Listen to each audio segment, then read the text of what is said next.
Hello everyone, this is Direwolf20 and welcome to episode 21 of Direwolf20's Let's Play series. Hope you guys enjoyed the world download that we hooked up with last episode, and oh boy, there's fallen knights everywhere. That's right. That's actually cool. Those fallen knights seem to want to run away from me because they're ranged combats. Neat. That's a cool hat. And it's mine now. I definitely have the world download available, so if you guys were interested in that, it's up and available. If you just hit my forum thread in the description, you should see the world download now for both episodes 10 and for episode 20. As usual, we're sticking with every 10 episodes. As you can see here, I flew around, found myself another couple of cows, and we're now breeding. And everything seems to be working pretty smoothly. It hasn't been killing more cows than it should have been, so I think that bug with MFR has been fixed. Is it dark down here? Can mobs spawn? Yeah, they can. There we go. I don't want too much going on down here. Let's make sure that's not going to happen anymore. Thank you. So that has been going well. My farm over here has been working as well, as you can see. So that's pretty exciting. I'm glad to see that. Overall, things are behaving the way they're supposed to be. And that's a nasty looking fallen armor knight. Yeah. Ah, this guy's on a horse. Yeah, he's definitely not the ranged combat guy.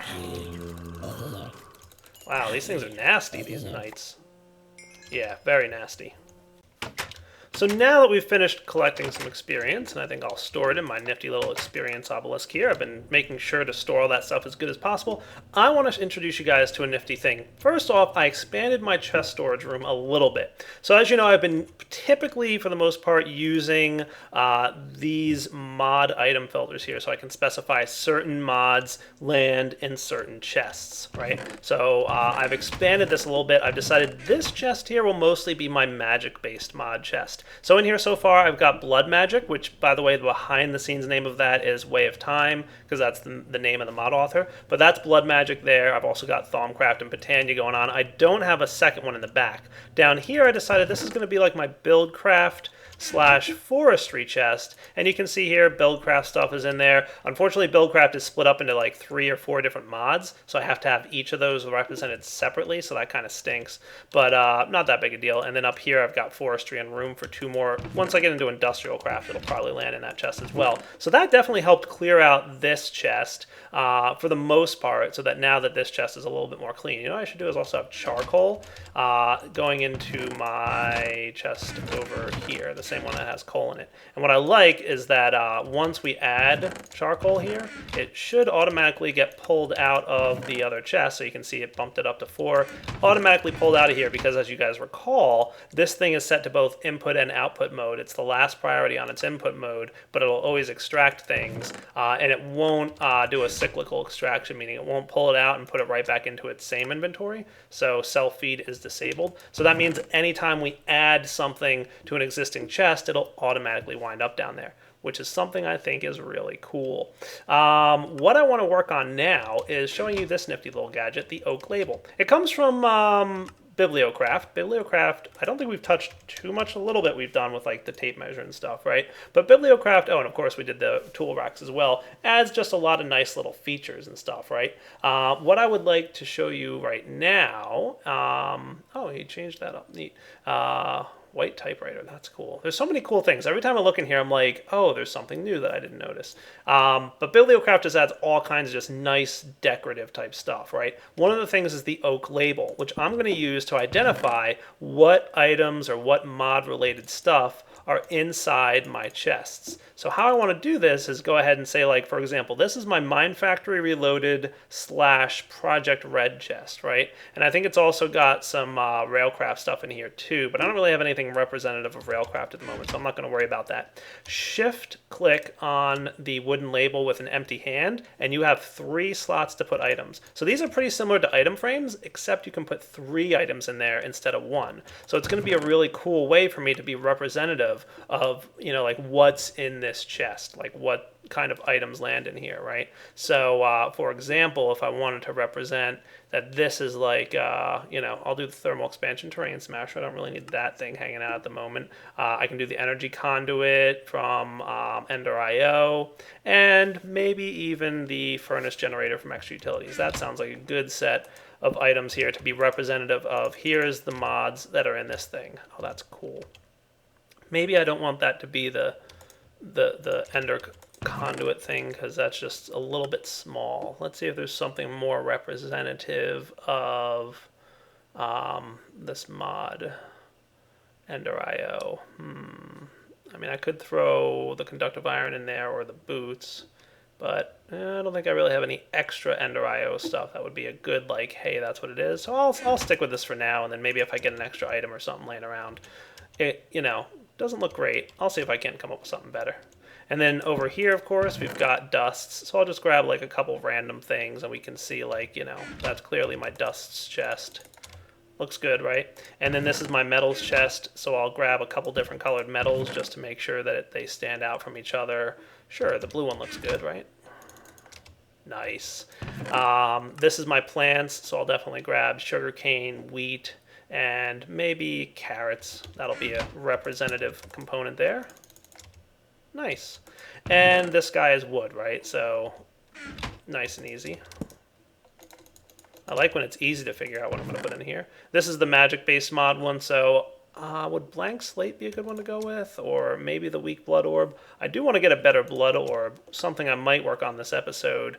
The diluted mana pool from Botania is definitely going to be a good one. And this is a good representative of Thaumcraft. We obviously don't have a lot of Thaumcraft stuff at the moment, so yeah, that doesn't look terrible, right? The Botania thing is sitting that way, which is not ideal, but I'll see if I can't come up with something better from Botania. Do I have anything extra over here? Like, I could throw the Wand of the Forest in there, but I use that enough that I don't want to throw it in there. And it actually does hold the item, as you can see, so let's go ahead and grab, yeah, the Steadfast Drone. That'll probably be a good one to go with.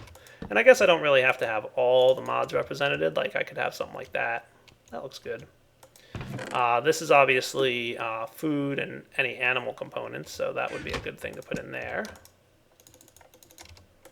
And this is miscellaneous junk. I'll just know that's the case. This is mob drops, so I'll put like zombie flesh and let's say gunpowder. That sounds good. And then finally, of course, this is just stone, bricks, and miscellaneous types of blocks, right? So that one actually might be cool. Let's see how good the chisel block renders in there. Oh yeah, looks great, right? So overall, I think that's a pretty neat way to organize your stuff. If you really wanted to, by the way, you could throw these on the front of the chests. I looked at that before I started recording this episode and didn't like the way that looked. But if that's something that you guys want to go with, by all means, definitely an option, right? So I like having it where it's just right above the chest. So now when I come in here, I'm like, oh, I got to hit my metals chest, obviously right there. Dust chest right there. Here's my magic stuff. Very easy to see where everything is stored. Gotta love some of the really cool stuff that you can get from Bibliocraft. I'll probably spice a few things up in the future. Now, there's a couple new things I'd like to get today, and for both of them, as a matter of fact, I'm going to need some emeralds. So I'm going to grab a stack of wheat and hopefully go over and find my way to that village that we found a while back. I don't even know if I made a waypoint to it, but I kind of remember, if I look at my map here, I think it was down in this general direction, maybe somewhere around here, I think. It was off this way. There it is. Cool. So we're going to head that way. And I'll be back in a minute once I've got some emeralds, because there's a couple things I want to get working on today. All some very nice gadgets to help us out and get some cool stuff. There we go. That's the villager I wanted to find. Wheat for emeralds, please. Hopefully I get to keep all three of them. Nice. I did. That's good. Anything else good here? I mean, probably not, but just for future reference, is there any better emerald trades than like a stack of wheat for 3 measly emeralds? So far, not so much. Lots of emeralds equals something else trades, but pretty sure I cleared out anything useful from these chests. Yeah. All right, let's head back and turn these emeralds into some cool stuff. Alright guys, so this building, by the way, is still a work in progress. As I develop it more, I'll probably make it a little bit fancier looking. But as you can see, my darkroom thing is actually working rather well. Not great, but not bad. It definitely could be improved. We'll get to that later, but for now, what I think I want to do is set up some kind of way to know which of these buttons does which, because I always forget now. I think that's the light, so that turns the lights on. I'd want the lights off, actually, and I want to have... Okay, there we go. See ya, zombie. let's see here. Is this thing running now? Yeah, this thing's running. So that means this is the zombie thing, right? So if we put on a sign, I don't think I can have the sign in the same block as a lever. That would be awesome, but I can't. So let's put it like here. Oh, that's neat. I can kind of put that right up there like that. Okay. I'm going to put on here like a torch. Not all of them, though. And right up here, not like that really, is not what I wanted. Maybe you. Yeah, that's what I want. We'll make this like zombie flesh. So we'll know like the zombie spawner versus the lights, right? Obviously the zombies are showing up down here. What I want to make is a new orb. There's actually two things I want to make, but one of the first things I want to make is the Blood Altar Tier 2 Apprentice Blood Orb. So we have the Weak Blood Orb. That one only really allows us to get up to 5,000 life points in our system. As we can see, we've only got 5,000 LP in here, and we can't get any more whenever we're using the Weak Blood Orb. If I want something better, I'm going to want this guy, and that is easily made. As we can see, it's simply 5,000 LP in a Blood Altar. So right now we're at 4,500. This should get us to 5,500 because I killed two guys. Then we can drop this emerald in, and it'll start cooking up. Nice. Obviously, this energy is draining quickly, trying to spawn all these zombies for me, which, hey, that's great, but we're going to definitely have to come up with something a little bit more efficient here because running this hardened energy cell back and forth all the time, not going to be fun. I already ran it back to my base and swapped it out with the full one downstairs, but yeah, we'll definitely swatch that out. So now that I have the Apprentice Blood Orb, I can use it to make all kinds of cool stuff. So there's a lot of nifty things I can make. I can make lava crystals, I can make water sigils to allow infinite water creation, I can get a void sigil, which is pretty nice. Lots of cool things can be made with this nifty gadget. The air sigil, ooh, I might want to make that one. That's one of my favorites. Yeah, if I have a gas tier, I'm totally making that right now. And then a couple other things that we can go with here. So lots of good stuff. You can also get your divination sigil with either the Apprentice Blood Orb or the Weak Blood Orb, like you saw me make before. Yeah, a few things here. I want to see if there's any other of these. Oh, the Sigil of the Green Grove is also a good one that I might want to go ahead and make. That shouldn't be too hard either. I should have all the ingredients for that. So let's go ahead and make sure we get everything we need. There's my orb. Cool. So sigils are very powerful and useful items from Blood Magic. I can't wait to start making a couple of the good ones here. In order to get this, though, we're going to need the second tier of item, and I'll show you what that is. So let's see. If we keep an eye on this thing, you'll notice that it's sparkling here and getting converted into that first generation. After a few seconds, this thing is going to start eating up even more life points here. And what we're going to wind up with is a pretty nice item. I'll show you in here with the sigil. There's many sigils, by the way. The reinforced slate requires 2,000 LP on top of the blank slate, which requires 1,000. So you're going to need 3,000 total to get each one of these. I'm going to get 2 of them. They're pretty useful to have. So where are we at now with this? So I need 1, 2, 3. I'm going to need a couple more guys dead here. That should be 3,000. Cool. So a piece of stone plus 3,000 will eventually get you up to the reinforced slate. I'm going to turn my zombie spawner off, make sure the lights are still off. They are. I'm going to go ahead and meet you guys back when I'm ready to do some crafting and show you what we're going to make. Okay, time for 2 new sigils. You ready? The first one I'm going to get is that air sigil that I mentioned to you before. It's going to require this, this, and one of these slates, and that will infuse the air sigil. And as we mentioned before, any crafting you do with blood orbs doesn't use up the blood orb, so feel free to use it as much as you want. The other one is a personal favorite of mine, the sigil of the Green Grove. Anybody who's seen many of my series in the past has probably seen these and knows what they do, but I just want to make sure that anybody who hasn't seen them before gets to find out. So let's sleep through the night and check them out. So sigils, so far the only sigil we've really played with is the divination sigil, which doesn't cost anything. All it does is tell you how many life points you have. With the basic blood orb that we had, we could only get up to 5,000 LP. But now that I have an apprentice blood orb, I can get higher. As you can see, I got 5,200 now, so I can continue to get more and more life points in my soul network, either by doing this thing here, what I'm doing, or sticking my blood orb in the altar once it has some life essence in it. Either way will allow me to get up there. I believe the number is now 10,000. I might be wrong. It might be higher. It gets pretty high pretty quick. It might even be like 25,000. It rapidly increases.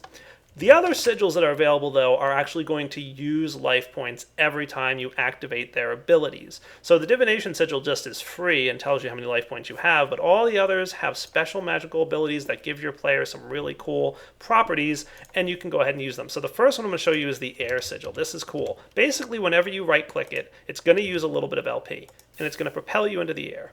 Not too far. You can see it only used 50 LP, so it's pretty cheap, but it also doesn't send you very far. However, you're more than welcome to continue spamming it. So for those of you who don't have a form of flight yet, and like me, don't really like using bat mode as a form of flight, you're more than welcome to use the air sigil as a flight mode, and it's actually a pretty quick way to travel, as you can see. Of course, make sure you have lots of life points available. You can see we've already dropped down to 4,400, so using this as a, typical form of transportation, not something I'm going to tell you to use when you want to just walk outside, but if you want to get somewhere far pretty quick, or if you want to get somewhere pretty high, it's not a bad option. And you just want to make sure to conserve your life points. The other one that I made here is very nice. It's the Sigil of the Green Grove. This actually has two properties. Number one, you can right-click on any plant and automatically grow it. So it acts like bone meal. And as you can see here, it's going to use a decent amount of life points every time you do that. So we just used a little bit of bone meal. It used about 150 LP. The other option is to right-click it, and it's going to activate. And what this is going to do, it's a much more powerful version of it, is it's going to increase the growth ticks of any nearby plants very rapidly. It is, of course, going to use some LP from your network. It'll grab a bit every now and then. You'll see this number start to go down. So every few seconds or so, I want to say it's every 10 seconds, it's going to snag a bit of LP and just help to grow nearby plants very rapidly, as you can see. It's a great way to rapidly grow any nearby plants. Whoa, where'd that creeper come from? Not appreciating it, creepers. Sneaking in out of nowhere. That's okay, they'll be fine. It'll get replanted in a minute here. So long story short, your Sigil of the Green Grove and your Air Sigil are both very cool. Now the downside to this, watch out when you're using it. I'm going to demonstrate this to you in just a minute here. Dun dun dun dun, flying around, having a grand old time, right? And my LP's going down. Let's go for another run back and forth around the map. LP's going down. Where am I at now? 450. 1, 2, 3 should get me down. There we go. 1, 2, 3, 4, 5. And now we've only got 50 LP left. Next time I use it, we're going to have 0 LP. You would think with most mods that now that I don't have any life points stored, I don't have any ability to use the sigil anymore, right? Wrong. You can still use the sigil all you want, provided that you have some health, because it's going to automatically get its life points from the player trying to use the sigil. So anytime you try and fly, it's going to steal half a heart of health. And anytime you try to grow some plants, it's going to steal a bunch of health. Ouch. So make sure you have life points available, because if you're not paying attention, you absolutely will and can die from using these nifty abilities and tools. So let me clean up this mess that this creeper made with some dirt. And I'll come back in a minute because I told you I wanted a couple emeralds. Glad I got 2 because I got another cool toy to make. You know what? The next thing I want to make requires an Enderman. And gee, it's not quite nighttime yet, and I'm a little impatient. Don't feel like waiting. Wouldn't it be nice if there was a way to quickly advance the time of day to nighttime instead of just daytime like you can do with regular old beds? Well, ask and ye shall receive. It's time for the Imperfect Ritual Stone. Let's check it out. Just need this guy with some smooth stone around it and some obsidian, and you've got the Imperfect Ritual Stone. Now this is a stone that allows you to perform some very basic rituals. Most rituals are restricted to later tiers of blood magic, so you're not going to really be able to do much with rituals until you get to the tier 3 altar. Not to worry though, the Imperfect Ritual Stone lets you do some very basic ones all by itself. Just trying to figure out where I want to place this guy. For now, I'm going to throw him in this room, probably back here. What you want to do is place it down, and the block that's on top of it determines what happens when you activate it. So for example, if you place a water source block on top of it, it'll create a thunderstorm. If you place a coal block, it summons a very strong zombie to fight. And a lapis block will allow it to be nighttime. Finally, if there's bedrock above it, it gives you a strength buff that makes you more damage resistant. But for now, I can simply right-click this. Now, unfortunately, it does require a bit of LP. 5,000 to be exact. So I've got 4,600 in my network at the moment. If I go ahead and right-click this guy, ouch. I didn't think I would die there. But I guess I didn't have enough LP to do it. You know what? I thought it would take my 4,600, but I guess it didn't. I guess it went ahead and just took all 5,000 from my player's health bar. So there's a demonstration of how you can die if you're not careful with blood magic. So luckily, I am able to get my items back. And we can see here I probably still have my 40 600 LP. Yeah. Make sure you have all the LP you need. I thought it would maybe take, you know, a portion of it, but I guess not. So there you go. It's nighttime though, so that's cool. So what I'm going to do is go out and I want to grab from probably in this chest my soul vial. I need the soul of an Enderman. Oh, Enderman. Where are you, Enderman? Oh boy, baby zombies, zombie riding chicken. Not a good thing.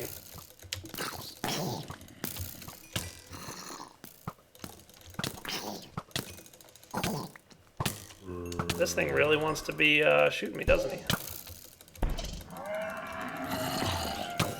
Enderman! Come here, you. Oh, I almost got you. I almost got him again. Come on, let me capture you, Enderman.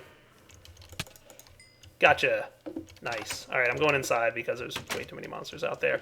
What I want to do is create the Rod of the Traveler. This is a very cool, nifty device. Requires some dark steel and an ender crystal, which is a vibrant crystal, plus a soul vial with enderman inside it. Okay? Vibrant crystal, as we know, emerald surrounded by the vibrant alloy, which requires all kinds of good stuff. So let's get gold, ender pearl, glowstone, start cooking up what I need for that. Should be a quick and easy crafting process here. And then also I needed the dark steel, which I believe requires obsidian and coal dust and iron. So we'll get a couple obsidian, a couple iron, and I might have some coal dust handy. I've got one, so let's go ahead and get one more. Grind that, put this in here. That'll get me the second coal dust I need. Put these guys together. Once I've got my vibrant crystal, I should be in pretty good shape. So let's craft this quickly. That's what I needed the second emerald for, by the way. And the third one is going to go and get stored somewhere, along with all my other junk I don't need at the moment. Haha. So I've got my vibrant crystal, and I'm going to go ahead and toss it in the soul binder with the enderman soul. And this is going to require 10 experience levels, so I better go get a little bit of experience. Let's take 1 player level. Now I'm up to level 10. I can go ahead and use player experience, and now it'll start cooking. Now this is a slightly faster operation than the operation we saw before, so it won't use quite as much energy and power, which is nice. And we've got the empty soul vial and the ender crystal. Nice. I like that you get the soul vial back from that. It means I don't have to craft a whole bunch of those things, and they're pretty cheap, so I don't mind crafting them, but it just saves me the effort. Now I can make this guy, Staff of Traveling. Gotta love it. When held, travel anchors and ender blocks become visible and can be activated by right-click. Shift right-click will teleport the player a short distance. You can see it stores RF, but luckily I've got the wireless charger. So, ta-da! Charging up my RF nice and quickly. The cool thing about this, and I'm going to go ahead and sleep through this night, even though I died just to get it. Well, there's lots of monsters nearby. Yeah. You know, I thought it would be fun to have the Ender Zoo thing in my pack. Now I'm starting to second guess my decisions there, because that stuff is nasty. Some of these monsters, guys, they're pretty tough. Is that enough to sleep through the night?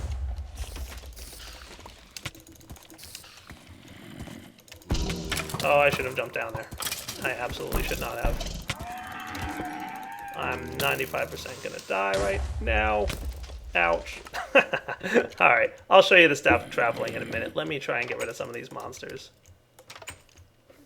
I'm not going to tell you guys how many times I died, because that was a lot of nasty monsters out there. I'm just not going to say it. There's no way you can ever find out, aside from looking at the footage from 5 seconds ago.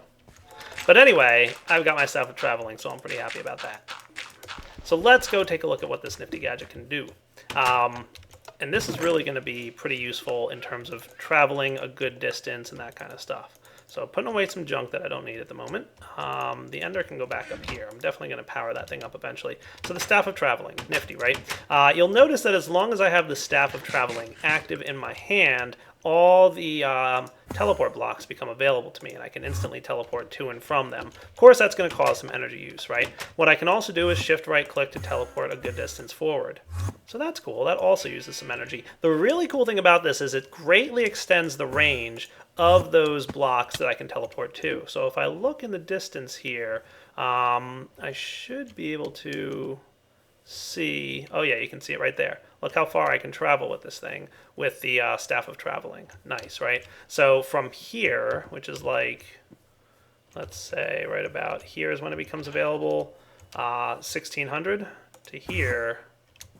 That's the shift click. Shift click looks like it does about 10 blocks, and then 1500. So I was able to travel about 100 blocks. So as long as I'm relatively close to my house, I should be able to use this Staff of Traveling to get around and quickly get back to different places in my base. If I want to get over here, if I want to get over to my Botania area, and just by lieu of the fact that we have a wireless charger in the basement means I don't really ever have to worry about it running out of juice. Not too bad. So we've definitely got some really nice travel options available to us now. Let's go ahead and put away this dirt. There we go. And we'll be back in a minute. So guys, I started heading back to my blood altar here. Realized I accidentally left my hardened energy cell on. Probably not the greatest idea because it's now completely out of juice. So that's no fun. Or maybe I didn't leave it on. It's off. So I don't know. Maybe I left it on. I don't know. But it's out of juice, long story short. That thing really doesn't last too long. Now, the usage of energy on that thing up there is 160 RF per tick to spawn zombies, right? So what I'm going to need to do is come up with a good way to get 160 RF per tick in that general area and, semi-maintain that pretty easily. What I'm thinking is maybe it's a good time to get a good old-fashioned farm going for wood that I can then turn into charcoal, that I can then have a good amount of wood and charcoal available. So then I don't have to worry about chopping down trees anymore with this boring old axe, because that's never fun for anybody. And once I've got that going and automated, then I should have pretty much all the charcoal I want, along with all the wood I want. Now there's a lot of different options we have for a tree farm. You've got everything from Ender.io to Forestry to Steve's Carts. Some of these mods I've used, some of them I haven't yet. I'm trying to come up with a good decision on which mod I want to do for a tree farm. If I want to do something I've done similar in last seasons, I'm trying to come up with something new, obviously, and do it a new kind of way. So I'm going to see what I can do tree farm-wise to kind of keep things interesting, but at the same time have a nice and efficient and good tree farm that the main purpose really of not to get wood, but more so to get charcoal that I can then use as a fuel source in several different areas.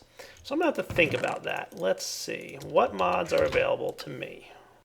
Alright, so yeah, I considered it, and I have no idea what I want to do. So I'm going to leave this as a cliffhanger, so you guys have to wait until next episode to see how I'm going to build this tree farm. There's a couple options, like I said. Some that I've done before, others that I haven't played with too much. There's one idea I have, but I've really not even started with the mod yet, and it might take a good while before I'm ready to do a tree farm using the mod that I have in mind.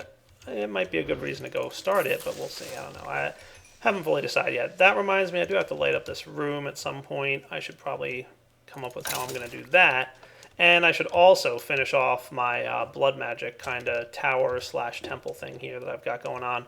I had to come up with a good solution to how I want this to kind of work upwards and then eventually cap off. I have an idea or two. We shall see what we come up with. For now, though, I think it is wrapping up point for the episode, unfortunately. So we'll come back next time and get working on a tree farm. I think that's kind of the plan I have. Ooh, was that an Enderman in the distance? Come here, Enderman. I would like to greet you and say hello. He ran away. Darn it.